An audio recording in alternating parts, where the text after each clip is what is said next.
जय हिंद दोस्तों, कैसे हैं आप सब। तो स्वागत है आपका अपना यूट्यूब चैनल एजुकेशनल नॉलेज में। जैसा कि आप लोग को पता होगा कि हम जो अध्याय लेकर के आ रहे हैं ये बोर्ड परीक्षा के उद्देश्य से ही ला रहे हैं।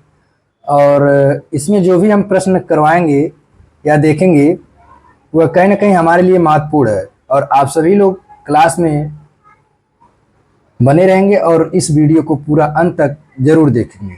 चलिए, आज का जो हमारा क्लास है वह इतिहास से अध्याय 2 का देखेंगे। भारत में राष्ट्रवाद। भारत में राष्ट्रवाद क्या है, पहले इसका हम बहुविकल्पी प्रश्न देखेंगे। पहला जो हमारा प्रश्न है, महात्मा गांधी जी अफ्रीका से भारत कब लौटे। तो महात्मा गांधी जी अफ्रीका में टोटल 23 साल रह करके ही भारत वापस आए थे। तो उन्होंने 1915 में भारत वापस आए। महात्मा गांधी जी भारत से अफ्रीका कब गए थे। तो महात्मा गांधी जी ने भारत से अफ्रीका 1893 ईस्वी में गए थे। साइमन कमीशन भारत कब आया। साइमन कमीशन 1928 में भारत आया था। गांधी जी ने असहयोग आंदोलन क्यों वापस लिया। गांधी जी ने अनुभव किया कि आंदोलन ने कई स्थानों पर हिंसक रूप ले लिया, इसलिए उन्होंने अपना असहयोग आंदोलन वापस ले लिया। जलियांवाला बाग हत्याकांड कब हुआ। जलियांवाला बाग हत्याकांड 13 अप्रैल 1919 को हुआ था और यह इतिहास का एक भयावह नजारा था। अवध के किसानों का नेतृत्व किसने किया था। सन्यासी रामचंद्र ने किया था। गांधी जी दांडी कब पहुंचे।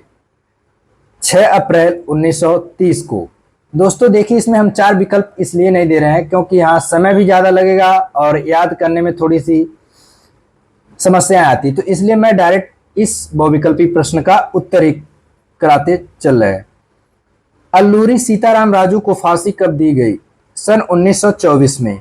गांधी जी ने असहयोग आंदोलन की शुरुआत कब की। 1 अगस्त 1920 को। इंडियन नेशनल कांग्रेस का संस्थापक किसे माना जाता है। तो A.O. ह्यूम, और यह हुआ था 1885 में। यह भारत का पहला राष्ट्रीय पार्टी आगे चल करके बनता है, राजनैतिक पार्टी। लखनऊ समझौता किस वर्ष हुआ। 1916 में। चलिए, इसी क्रम में हम आगे बढ़ते हैं। इस चैप्टर के जितने भी महत्वपूर्ण प्रश्न बनने लायक थे, हमने प्रयास किया कि वो सारे प्रश्न आपको एक बार रिवीजन जरूर करवाएं और इसे आप लोग ध्यानपूर्वक जरूर देखें। रॉलेट एक्ट क्यों पारित किया गया। क्रांतिकारी गतिविधियों पर अंकुश लगाने के लिए। इसे काला कानून के भी नाम से जाना जाता है।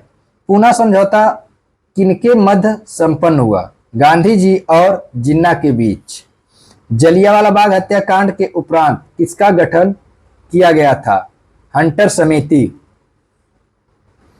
भारतीय राष्ट्रवाद के उदय का सबसे प्रमुख कारण क्या था। अंग्रेजी साम्राज्य के विरुद्ध असंतोष। रंपा विद्रोह कब हुआ था। 1916 में। देखिए, इतिहास में सबसे इंपॉर्टेंट जगह और सन होता है, तो इसे बहुत ध्यानपूर्वक आप लोग देखेंगे। 1911 ईस्वी में बंगाल विभाजन किसने वापस लिया। लॉर्ड हार्डिंग ने। बंबई में कांग्रेस समाजवादी दल की स्थापना कब हुई। 1934 में। गदर पार्टी की स्थापना कब और किसने की। लाला हरदयाल सिंह ने 1913 में की थी। गांधी जी ने नमक कानून किस तिथि को भंग किया। 6 अप्रैल 1930 को। हिंद स्वराज पुस्तक किनके द्वारा लिखी गई। मोहनदास करमचंद गांधी जी के द्वारा यह पुस्तक लिखी गई थी। अलीगढ़ आंदोलन का नेतृत्व किसने किया। सैयद अहमद खान ने। वेदों की ओर लौटो का नारा किसने दिया। दयानंद सरस्वती ने। देखिए, नारा और कुछ क्रांतिकारियों के द्वारा बोले गए वचन भी पूछ सकते हैं। आर्य समाज की स्थापना किसने की। दयानंद सरस्वती ने। साइमन आयोग किस वर्ष भारत आया। 1928 में। तो ये हमारे बहुविकल्पी प्रश्न जो भी बनने लायक थे इस चैप्टर से हमने पूरा प्रयास किया है कि वह क्वेश्चन कहीं छूटने ना पाए। और आप लोगों से भी एक रिक्वेस्ट है मेरा, अगर हम आप लोग के लिए इतना मेहनत करते हैं तो आपका भी ये दायित्व बनता है कि आप पूरी ईमानदारी और लगन से क्लास को पूरा देखें, और चैनल पर नए हैं तो सब्सक्राइब जरूर करें, क्योंकि इसी तरह के चैप्टर वाइज हम अध्याय को लेकर के महत्वपूर्ण प्रश्नों को आते रहेंगे, और शेयर भी करना ना भूलिए। चलिए इसी क्रम में देखते हैं जो इस चैप्टर से लघुत्तरी या अति लघुत्तरी प्रश्न बनने लायक हैं उसको भी देख लेते हैं। सत्याग्रह का अर्थ है, सत्याग्रह क्या होता है समझते हैं। सत्याग्रह का अर्थ है सत्य के लिए आग्रह। सत्याग्रह के विचार में सत्य की ताकत और सत्य की खोज की आवश्यकता पर बल दिया जाता है। ये था हमारा पहला प्रश्न। दूसरा है पूना पैक्ट क्या था। पूना पैक्ट, इसे भी थोड़ा सा समझते हैं। पूना पैक्ट सन 1932 में दलित वर्गों को प्रांतीय और केंद्रीय परिषदों में आरक्षित सीटें दी गई, लेकिन उनके लिए चुनाव सामान्य निर्वाचन होना था। इसी बात पर पूना पैक्ट समझौता हुआ था। चंपारण आंदोलन, ये बहुत ही महत्वपूर्ण क्वेश्चन है। चंपारण आंदोलन को आप लोग थोड़ा सा 1 से 2 बार रिवीजन करेंगे, क्योंकि यह कई बार प्रीवियस ईयर पेपर में देखा गया है और देखने को भी मिलता है।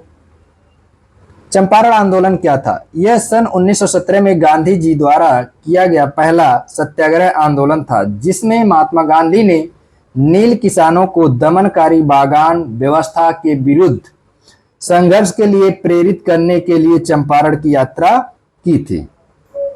अगला जो हमारा प्रश्न है, अमृतसर में मार्शल लॉ क्यों लगाया। मार्शल लॉ का मतलब होता है सेना का कानून। आप लोग इस बात को भी ध्यान रखेंगे। पंजाब के अमृतसर में बहुत से स्थानीय नेताओं को अंग्रेजों ने हिरासत में ले लिया था तथा महात्मा गांधी को दिल्ली में प्रवेश करने पर रोक लगा दी गई।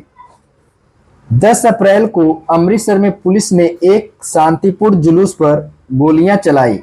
इसके बाद लोग बैंकों, डाकघरों और रेलवे स्टेशनों पर आक्रमण करने लगे, जिनके बाद वहां मार्शल लॉ लगा दिया गया, क्योंकि धीरे धीरे जो जनता थी वह ज्यादा एग्रेसिव हो रही थी और वह अहिंसा की तरफ बढ़ रही थी, हिंसा की तरफ। अगला जो हमारा प्रश्न होगा वह है रॉलेट एक्ट पर टिप्पणी लिखिए। ये कई बार पूछा गया है प्रश्न, और इसको भी आप लोग आईएमपी के तौर पर 1 से 2 बार रिवीजन जरूर करेंगे। रॉलेट एक्ट समझते हैं। रॉलेट एक्ट यह भारत जब आया तो इसे काला कानून के भी नाम से जाना गया। रॉलेट एक्ट का उद्देश्य, इसका मूल उद्देश्य औपनिवेशिक प्राधिकारियों को राजद्रोह के संदिग्ध व्यक्तियों को बिना मुकदमा चलाए गिरफ्तार करने और हिरासत में रखने का अधिकार प्रदान करना था। इसका उद्देश्य किसी भी प्रकार की असहमति को दबाना तथा ब्रिटिश शासन के प्रति राजनीतिक विरोध को दबाना था। अर्थात रॉलेट एक्ट के तहत जो भी राजनेता या क्रांतिकारी थे उनके ऊपर बिना मुकदमा या बिना सुनवाई जेल में डालने का पूरा आदेश था, और इनकी कोई सुनवाई नहीं हो सकती थी। स्वराज पार्टी पर टिप्पणी लिखिए। अगला हमारा जो प्रश्न है, स्वराज पार्टी पर टिप्पणी लिखिए, इसको भी समझते हैं। स्वराज पार्टी पराधीन भारत के स्वतंत्रता संग्राम के समय बना एक राजनीतिक दल था।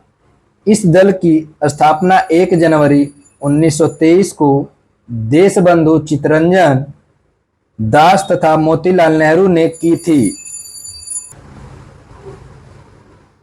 चित्तरंजन दास तथा मोतीलाल नेहरू ने की थी।